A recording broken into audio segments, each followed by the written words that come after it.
de vous avoir avec nous dans cette nouvelle édition de Getingo. Madame, Monsieur, bonjour et bienvenue.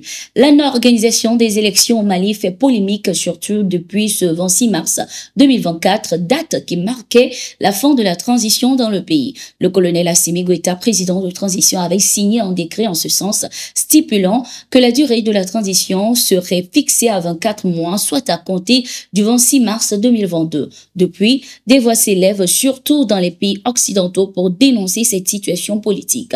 Ceux-ci estiment que les autorités militaires veulent pas quitter le pouvoir. Dans la foulée, plusieurs partis politiques et des organisations se sont regroupés pour exiger l'organisation dans les meilleurs délais d'une élection présidentielle et la fin de la transition dans le pays.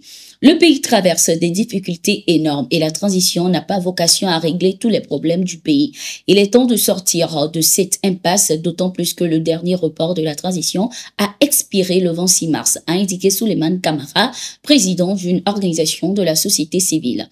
Du côté de la population malienne, ce n'est pas la préoccupation. Ceux-ci s'inquiètent plutôt de la situation sécuritaire dans le pays. À la question de savoir ce qui dérange concrètement certains pays dans la non-organisation des élections au Mali, l'activiste Nathalie Yamb donne son point de vue. Ce qui inquiète aujourd'hui les Occidentaux, c'est que pour la première fois, le cycle effet domino en cours, celui de la souveraineté et de l'autodétermination, n'est pas de leur initiative, mais émane des populations africaines elles-mêmes.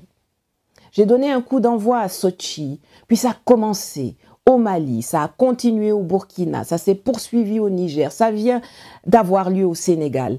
Et aujourd'hui, l'Occident tremble face à cet effet domino dont il n'a pas la maîtrise et qui va permettre à l'Afrique d'échapper à sa mainmise.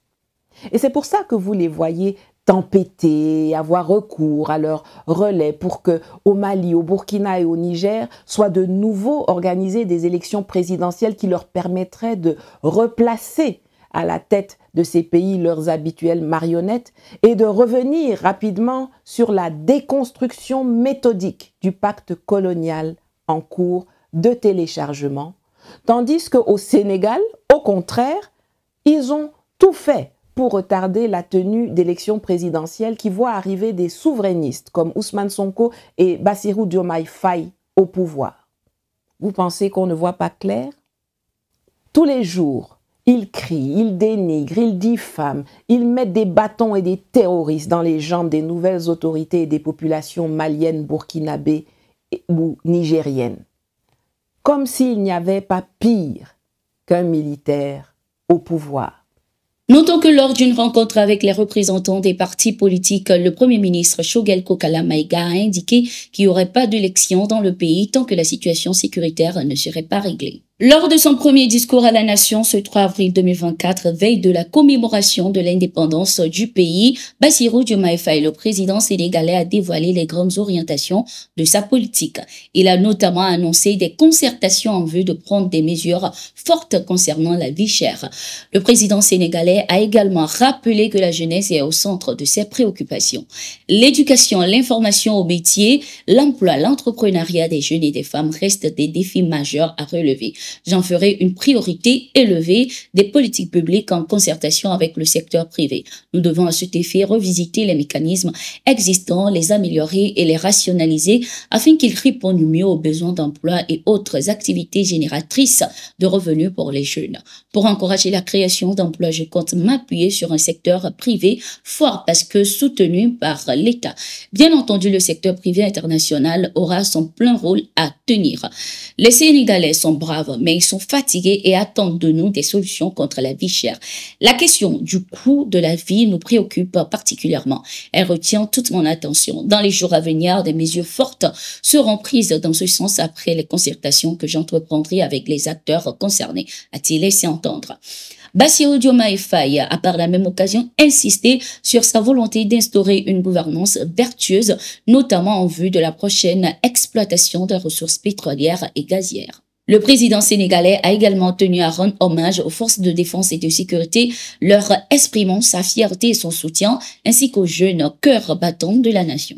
Au Niger, ce 3 avril 2024, au cours d'une rencontre avec l'ambassadeur d'Algérie au Niger, Beketa Mehdi, le secrétaire général adjoint du ministère des Affaires étrangères du Niger, Oumar Ibrahim Sidi, a exprimé le mécontentement de son gouvernement concernant les méthodes employées par l'Algérie pour refouler les migrants nigériens. Le secrétaire général a dénoncé les actions violentes engagées par les services de sécurité algériens pour mener ces actions. Il a ensuite demandé aux diplomates algériens d'intercéder auprès des autorités compétentes de son pays afin que les opérations de repatriement et de refoulement des migrants subsahariens décidées par le gouvernement algérien puissent se faire dans le respect de la dignité, de l'intégrité physique et morale des ressortissants nigériens ainsi que la protection de leurs biens par les autorités algériennes compétentes. Notons que depuis quelques jours, le gouvernement algérien a intensifié les opérations de rapatriement et de refoulement des migrants subsahariens en situation irrégulière dans le pays. Au Burkina Faso, Ferdinand Ouédraogo, directeur de cabinet du Premier ministre, a présidé ce 3 avril 2024, au nom du chef du gouvernement Apollinaire Joachim Kilem de Tambela, la cérémonie d'ouverture de la conférence publique sur les journées nationales d'engagement patriotique et de participation citoyenne lancée le 25 mars dernier par le président de la transition, le capitaine Ibrahim Traoré. Selon le directeur de cabinet, cette conférence publique vise à tirer des leçons de la révolution sankariste, notamment l'organisation et l'implication du peuple autour des grands chantiers de développement, d'apprendre de ce qui s'est passé sous la révolution et de s'enrichir de ces leçons pour avancer. Il a également souligné la nécessité de cette conférence à être imprégnée des débats libres afin de susciter des questionnements, des interrogations avec pour objectif de capitaliser tout ce qui s'est passé au temps de la révolution. L'engagement patriotique est un engagement citoyen.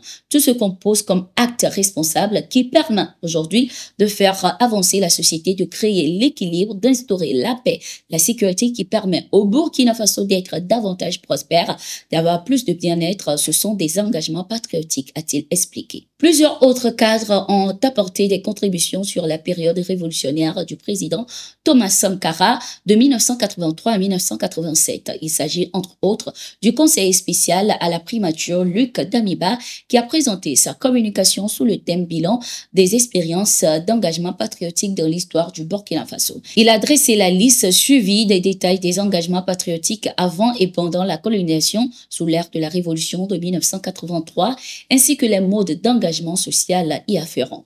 Notons que les journées nationales d'engagement patriotique et de participation citoyenne qui ont été instituées par le Conseil des ministres se tiennent les 26 mars et 2 octobre de chaque année. La direction de l'information et des relations publiques des armées d'IRPA a annoncé ce 2 avril que les vecteurs aériens de l'armée ont neutralisé plusieurs terroristes et détruit une quantité importante de matériel de guerre dans les localités de Lerneb et dans la zone de Douna dans le cercle de Douencha.